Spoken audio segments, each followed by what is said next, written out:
नमस्कार दोस्तों। उत्तर प्रदेश के मुख्यमंत्री योगी आदित्यनाथ ने एक बड़ा आदेश दिया है और आदेश में कहा गया है कि केवल मुजफ्फरनगर ही नहीं बल्कि अब पूरे प्रदेश के कांवड़ रूट्स पर खाने पीने की दुकानों पर नेम प्लेट लगानी होगी। दुकानों पर संचालक या मालिक का नाम और पहचान लिखना जरूरी है। सीएम योगी ने पूरे यूपी में कांवड़ यात्रा के मार्गों पर खाने पीने दुकानों पर संचालक मालिक का नाम और पहचान लिखने के ये निर्देश दिए हैं। यूपी सरकार की ओर से ये फैसला कांवड़ यात्रियों की आस्था की शुचिता बनाए रखने के लिए लिया गया है। इसके साथ ही हलाल सर्टिफिकेशन वाले प्रोडक्ट बेचने वालों पर भी कार्रवाई की जाएगी। मुख्यमंत्री कार्यालय की ओर से ये आदेश जारी कर दिए गए हैं। यूपी के मुख्यमंत्री कार्यालय की तरफ से जारी आदेश में कहा गया है कि कांवड़ रूट्स पर हलाल सर्टिफिकेशन वाले उत्पाद बेचने वालों पर भी कार्रवाई होगी। अब कांवड़ यात्रा के रास्ते में हर खाने वाली दुकान पर या ठेले के मालिक को अपना नाम बोर्ड पर लगाना होगा ताकि हर कांवड़िए को पता हो कि वह किस दुकान से सामान खरीद रहे हैं। आदेश जारी कर कहा गया है कि यह फैसला कांवड़ियों में किसी भी प्रकार से कंफ्यूजन से बचने के लिए किया गया है ताकि किसी प्रकार का आरोप प्रत्यारोप का दौर शुरू न हो और कानून व्यवस्था बनी रहे। जानकारी के लिए बता दूं कि उत्तर प्रदेश में पहले से ही हलाल सर्टिफाइड उत्पादों पर प्रतिबंध लगाया जा चुका है। मुख्यमंत्री ने यह भी आदेश दिया है कि प्रदेश के शहरी इलाकों में सावन महीने के दौरान रोशनी और साफ सफाई का विशेष ध्यान रखा जाए और इनकी व्यवस्था की जाए। इसके अलावा कांवड़ रूटों पर साफ पानी और पेय पदार्थ की भी व्यवस्था की जाए। और ऐसा नहीं कि यह उत्तर प्रदेश में ही लागू हो रहा है बल्कि उत्तराखंड में भी हलाल को लेकर प्रतिबंध लागू है। उत्तराखंड में हरिद्वार में बड़ी संख्या में कांवड़िए जल भरने आते हैं। हरिद्वार के एसएसपी ने भी यह आदेश दिया है कि जिले में सभी कांवड़ रूट पर दुकानदार का नाम और पहचान स्पष्ट रूप से लिखी जाए।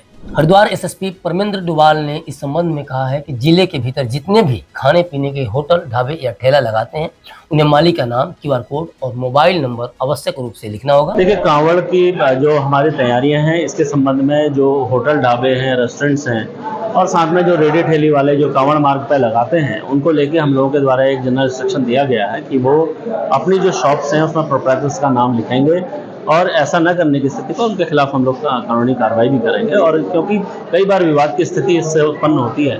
मुजफ्फरनगर पुलिस प्रशासन की ओर से भी इस तरह के आदेश जारी किए गए थे जिसमें सभी दुकानदारों से दुकान के मालिक का नाम और पहचान लिखने के निर्देश जारी किए गए थे, जिसके बाद कई दुकानों पर उनके नाम भी लिखे दिखाई दिए और ये वायरल भी हो रहे हैं सोशल मीडिया वगैरह पे। उत्तर प्रदेश की योगी आदित्यनाथ सरकार पहले ही हलाल सर्टिफिकेशन वाले खाद्य पदार्थों को बनाने, बेचने और भंडारण पर तत्काल प्रभाव से बैन लगा चुकी थी। यूपी सरकार ने यह भी कहा था कि तेल, साबुन, टूथपेस्ट और शहद जैसे शाकाहारी प्रोडक्ट्स के लिए हलाल प्रमाण पत्र जरूरी नहीं है। सरकार ने कहा था कि यह प्रतिबंध सार्वजनिक स्वास्थ्य के हित में और भ्रम को रोकने के लिए है। यूपी सरकार के आदेश में कहा गया है कि खाद्य उत्पादों का हलाल प्रमाणीकरण से खाद्य पदार्थों की गुणवत्ता के बारे में भ्रम पैदा होता है और यह पूरी तरह से कानून मूल इरादे के खिलाफ है। हलाल सर्टिफिकेशन को आसान भाषा में समझें तो यह वह प्रोडक्ट है जो इस्लामी कानून की आवश्यकता को पूरा करते हैं और मुसलमानों के इस्तेमाल करने के लिए उपयुक्त हैं। उन्हें हलाल सर्टिफाइड प्रोडक्ट कहा जाता है। जानकारी के लिए बता दूं कि हलाल सर्टिफिकेशन पहली बार 1974 में वध किए गए मांस के लिए शुरू किया गया था। हालांकि इसके पहले हलाल सर्टिफिकेशन का कोई रिकॉर्ड नहीं मिलता। हलाल मांस का या फिर मीट का मतलब वह मांस या मीट है जिसे इस्लामी प्रक्रिया की मदद से हासिल किया जाता है। हालांकि 1993 में हलाल प्रमाणीकरण से मांस तक सीमित नहीं रहा बल्कि इसे अन्य उत्पादों पर भी लागू किया गया। अब सवाल ये उठता है कि मीट प्रोडक्ट को लेकर तो हलाल सर्टिफिकेशन की बात सुना गया था, लेकिन नॉन मीट प्रोडक्ट को हलाल सर्टिफिकेशन की जरूरत क्यों पड़ रही है? आपको याद होगा कुछ महीनों पहले वंदे भारत ट्रेन में चाय प्रीमिक्स के एक पाउच को लेकर हंगामा हो गया था। इस पर कंपनी ने बताया था कि सर्टिफिकेशन अन्य देशों के लिए था क्योंकि वे उस चाय का निर्यात करते थे। अब हलाल सर्टिफिकेशन मीट तक ही सीमित नहीं है, कुछ कॉस्मेटिक आइटम्स में भी इसकी ज़रूरत होती है। इसके जरिए यह दर्शाया जाता है कि इन प्रोडक्ट्स में शराब, सूअर की चर्बी आदि जैसे कोई हराम प्रोडक्ट्स का इस्तेमाल नहीं किया गया है। लोगों के जहन में भी ये सवाल है कि जिन प्रोडक्ट को हलाल सर्टिफिकेशन की ज़रूरत पड़ती है उसे वह सर्टिफिकेशन देता कौन है? जो देश ऐसे प्रोडक्ट को आयात करते हैं उन देशों को भारत में किसी मान्यता प्राप्त निजी संगठन से हलाल सर्टिफिकेशन की परमिशन लेनी होती है। सबसे बड़ी बात कि इस क्षेत्र में कोई सरकारी मान्यता प्राप्त संस्था नहीं है जो हलाल सर्टिफिकेशन दे। इस मामले पर सियासत भी तेज हो गई है। सपा और कांग्रेस समेत कई विपक्षी दलों ने पहचान लिखे जाने पर सवाल उठाए हैं। यूपी सीएम के इस आदेश को कुछ लोग धर्म के चश्मे से भी जोड़कर देख रहे हैं। सपा अध्यक्ष अखिलेश यादव ने इस आदेश को सामाजिक अपराध कहा है। अखिलेश ने आपसी सौहार्द को खत्म करने का आरोप लगाते हुए कोर्ट से इस मामले का संज्ञान लेने की मांग की थी।